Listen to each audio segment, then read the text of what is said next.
Hey everyone, welcome back to Redbanditracing. Welcome back to the channel. In this video, we got the Rustler 4x4 VXL. We got both of them out here. They are both getting center diffs. We're gonna get rid of those slipper clutches and put the center diffs in. Like I said, they come stock with 1 million weight. This is 6780A. This is one with a composite differential cover. If you want the aluminum, that's fine. That's 6780, I believe. Both come with 1 million weight fluid. I'll put the information up on the screen just like I did the last video. I would definitely save that or a screenshot if you guys want to save that information. This time I'll try and put it in a file and go ahead and put it down below in the description. That way you guys can have it. That's straight from Traxxas. Yeah, let's go ahead and get these things upgraded. I'm not going to do them both. I'm going to do this one, and then off camera I'll go ahead and get the other one done.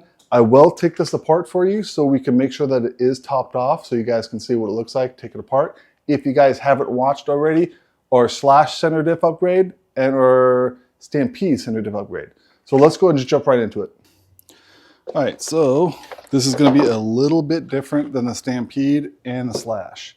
This one does have the chassis brace, and that's going to be the main difference in doing this compared to the other ones.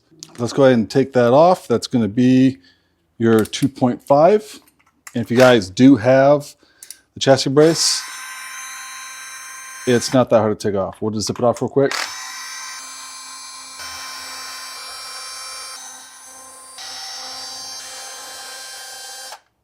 All right. Now I'm just going to pop them both up. Just like that. I usually leave the screws in them. That way I don't have to worry about losing them. Except for this one that fell off. All right, so yeah, I just take it off as one piece, leave the screws in them, just put it aside.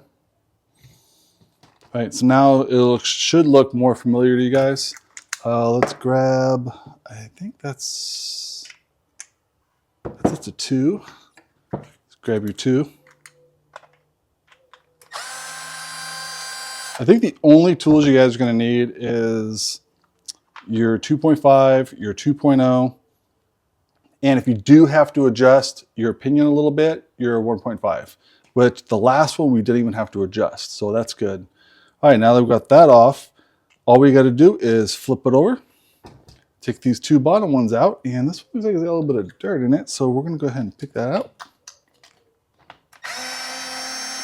And these screws are old. These have lasted so long.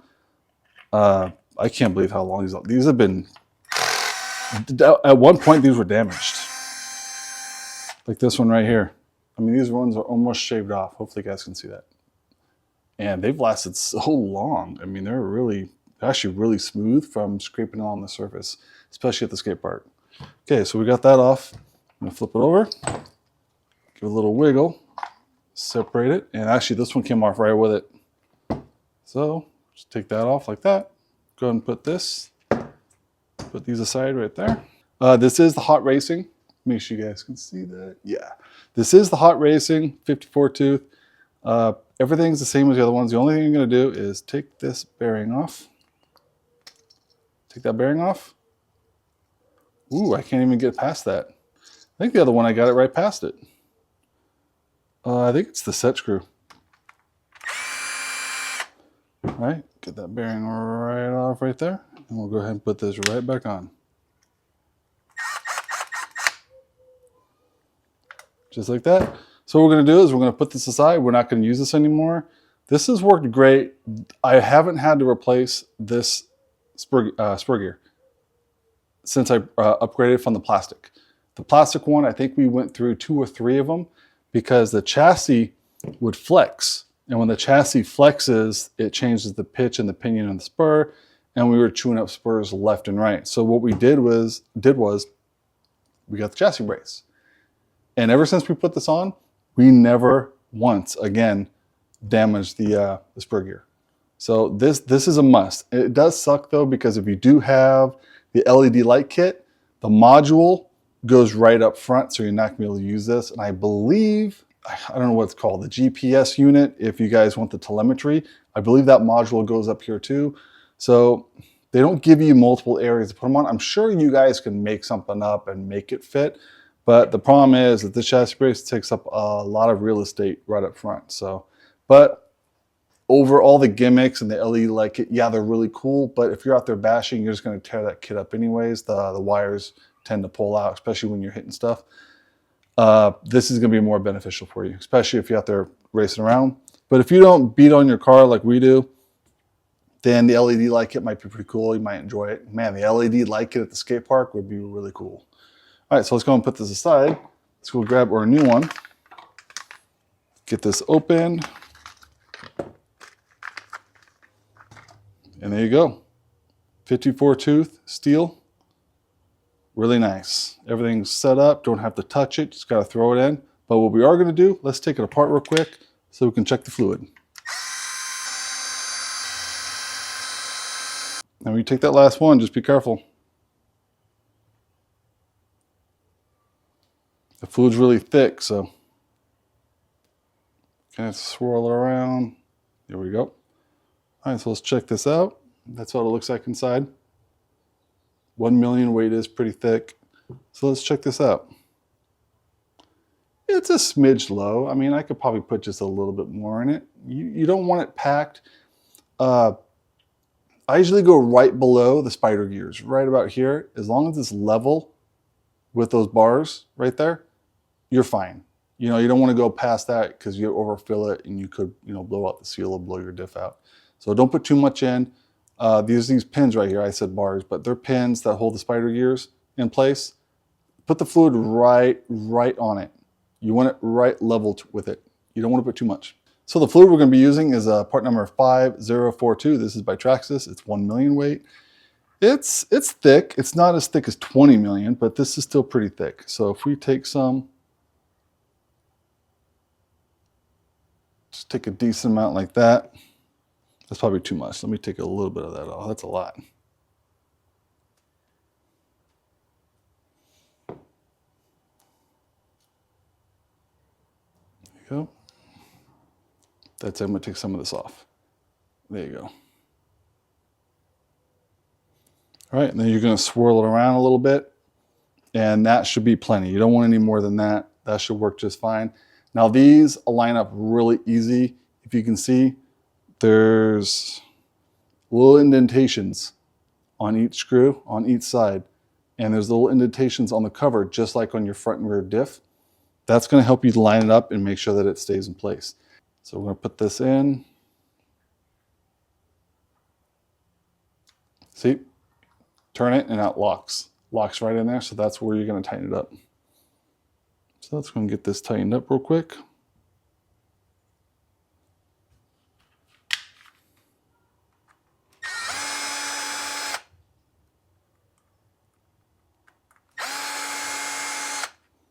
Go. Turn this down a little bit because we don't want to over tighten it.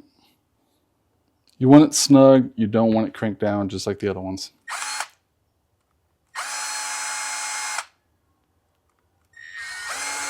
There we go. Let's make sure it didn't move.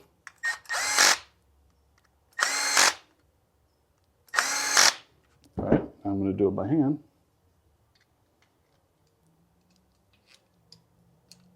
I'm going to go in a star pattern and just make sure that they're snug all the way down.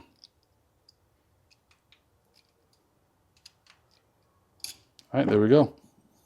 So that's good. What I'll do is I'll go ahead and I'll do this other one off camera. I want to make sure that they're both filled properly so that there's no chance of it being low.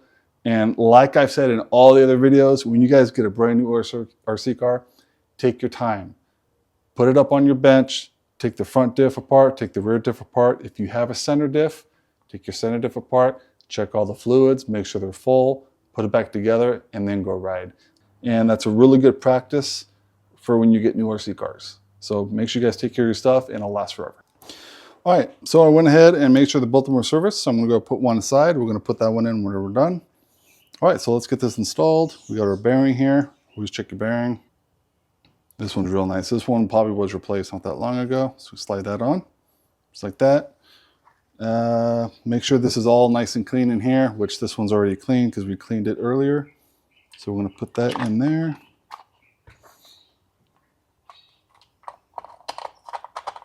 There you go. Sometimes you got to work in there just a little bit. All right, got that in there just fine. Wow, the mesh even sounds fine. Okay, so we're gonna go and put this in. This is the fun part. Getting this lined up just right. Sometimes you get, oops, sometimes you get lucky. Let me get stuff out of the way. Sometimes you get lucky and it just falls in. Oh, there you go, just like that. That actually fell just right in. All right, so now we're gonna press it together. Flip it over carefully. Go back to our 2.5.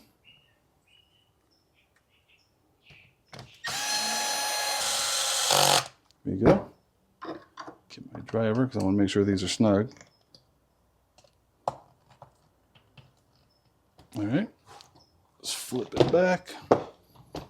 Yeah, the only thing that kind of sucks again about the chassis brace is when the chassis brace is on,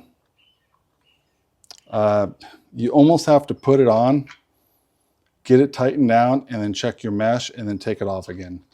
If you want to make sure that your mesh is fine, unless you're using the spacer that Traxxas provides you, which I don't like using because again, I like to do my own mesh. So what I'm gonna do is I'm gonna keep it kind of pressed together just like that. You could probably take one of these screws. Be careful not to go too far in. Yeah, because that screw's a little bit longer than the stock screw because of the chassis brace. So I'm gonna leave it just like that. That way at least it helps to hold it just a little bit. I'm gonna go ahead.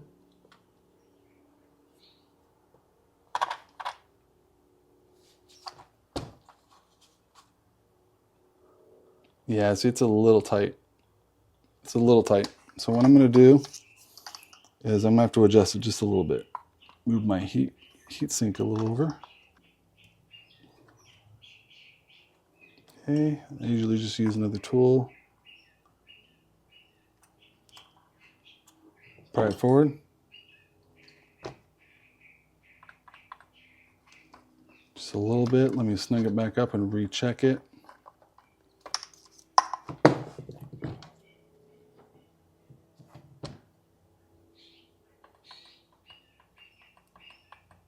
It's actually pretty good. Let me make sure it's all fully tight and then we'll check it one more time. Sometimes as you're tightening it, it changes the pitch. All right, that's nice and tight. See how that goes? Gotta make sure you hold that pinion. It's actually pretty good.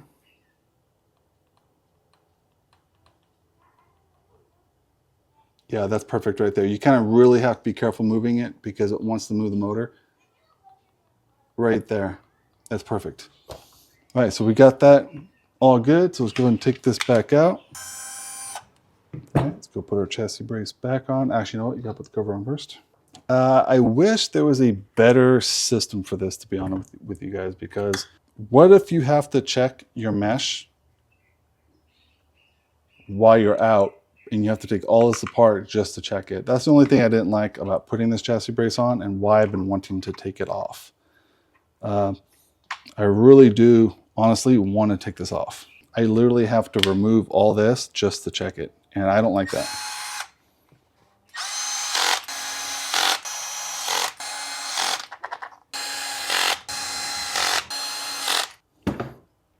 Yeah, so as you can see, let me hold it up a little bit for you.